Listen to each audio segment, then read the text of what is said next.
বিমানবন্দর রেল স্টেশনে সহকর্মী আল আমিন হক অপেক্ষারত আছেন সেখানে।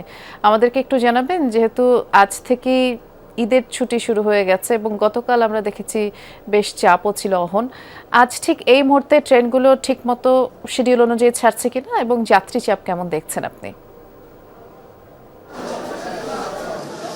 শিডিউল অনুযায়ী নয়, তবে ঘণ্টাখানেক এদিক সেদিক হচ্ছে। যেমন কিছুক্ষণ আগে চট্টগ্রাম অভিমুখী একটি ট্রেন ঘণ্টাখানেক পর ছেড়ে গেল এবং এখন যে ট্রেনটি এই মুহূর্তে প্ল্যাটফর্মে দাঁড়িয়ে আছে এটি নোয়াখালীতে যাবে।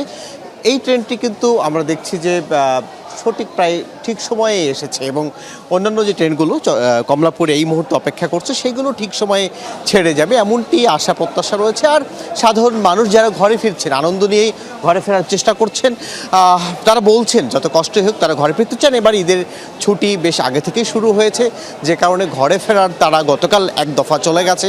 আজ সাধারণ মানুষ যারা ঘরে ফিরছেন একেবারে বেশ আরাম আয়েসেই ঘরে ফেরার চেষ্টা করছে। আমরা দেখছিলাম শিশুরা তার মায়ের হাত ধরে কিংবা বাবার হাত ধরে চলে যাচ্ছেন গ্রামের বাড়িতে।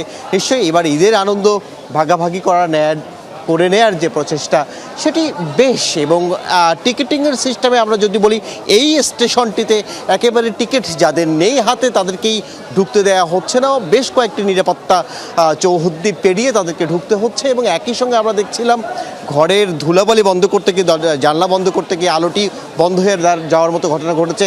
এখানকার যে ওভারব্রিজটি রয়েছে যেন বিনা টিকিটে কেউ ঢুকতে না পারেন, যে কারণে সেই ফুট ওভারব্রিজটি বন্ধ করে দেওয়া হচ্ছে রেল স্টেশনের।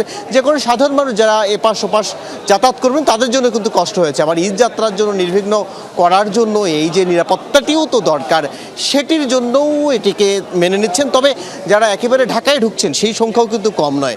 এই মুহূর্তে যারা ঢাকায় ঢুকছেন তাদেরকে সেই সব জিনিসপত্র বহন করে নিয়ে আসতেও বেশ কষ্ট হচ্ছে। অর্থাৎ ঈদের যে একটা চাপ থাকে সেই কষ্টটি কিন্তু থাকে বরাবরের মতো।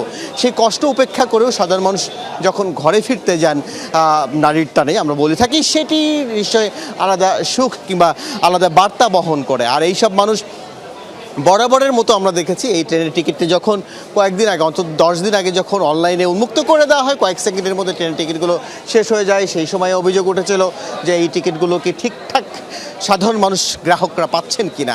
সেই অপেক্ষার পরেও সাধারণ মানুষ এখন পর্যন্ত যারা এই ঘরে ফিরছেন এই সব মানুষ একেবারে আনন্দ উচ্ছ্বাস তাদের মধ্যে। ঈদের আর খুব বেশি নেই, ঘরে ফিরবেন বাবা মার সঙ্গে কিংবা স্বজনদের সঙ্গে ঈদ উৎসব ভাগাভাগি করবেন, যে কারণে যত কষ্টই হোক সেই কষ্ট সয়ে ঘরে ফেরা। বৃষ্টি।